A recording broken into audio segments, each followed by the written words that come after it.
For today's Kinabang sa aking life, mga langga, ayan, pupunta kami ngayon sa Ayala Feliz. Nagbook na nga kami ng in-drive, mga langga, at ito na nga si Sophia. Ang sagyasan na kasi makagala na naman siya. Lubos-lubosin namin yung banding, mga langga, habang nandito pa yung daddy namin. At ito nga po, papunta na kami sa Ayala Feliz. In-drive pa lang yung binok namin kasi mas mura siya kaysa sa Grab. Andito na pala kami sa Ayala Feliz at papasok na po kami, mga langga. Pagdating lang ni daddy, yung gumagala kami, mga langga, kasi kapag ako po ang kasama ng dalawa, hindi po kasi ako mahilig gumala. Kaya ang dalawa, nakakalabas lang po ito ng matagal kapag nandyan si daddy. Kasi nga ako, mga langga, masakit talagang ulo ko kapag gumagala ako ng malayo. Dito na pala kami sa top floor at magsisimba kami, mga langga. Kailan tapos na po yung misa. Kaya ito, papasok na lang kami, mga langga.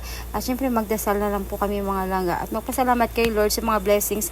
At syempre, dahil good health po palagi ang aking family. At syempre, kayo, mga langga, safe kayo. Tempting nga kami dito na nanalangin, mga langga. At pagkatapos namin manalangin, ito po, picture kami muna sa labas. Syempre, mga reklamador yung mga anak ko, nagre-reklamo sila kasi nga po, puro daw ako picture. At ito si Sophia, may balak na namang bibilin. At ito, naghanap nga po kami ng aming kakainan. Sabi nga ni daddy, kakain daw kami sa hindi pa namin nakainan na restaurant, mga langga. For a change naman daw, para maiba naman yung lasa namin. So, diba? Ayaw pa dyan magpa-picture. Kaya lang, syempre, pinilit ko. Ayaw niya na kasi dalaga na daw siya. Dito kami, mga langga, sa Ayala Feliz at ang dami po talaga naka-costume. Dito na pala kami sa Hapchan, mga langga, at ito ang pinili namin kainan kasi hindi pa kami nakatry kumain dito.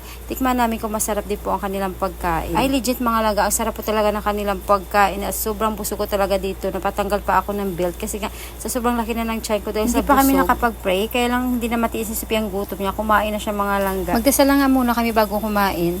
Ang pagdadasal bago kumain ay mahalaga, mga langga, kasi ito ay papasalamat natin sa Panginoon sa lahat ng blessings na binigay niya sa atin. Nabusog talaga kaming apat, mga langga, sa aming kinain. Hindi nga namin naubos yung chopsoy. Gusto ko din sana ubusin, kaya po sayang. Talaga ako, mga langga, hindi ako nag-iwan ng pagkain kasi nga po itatapon lang yan. Marami po nagugutom. At tapos na nga kami kumain, mga langga, at iniwan namin yung lamesa namin ganito para hindi mahirapan po yung mga ganito din ba kayo kumain? That's all for today, mga langga.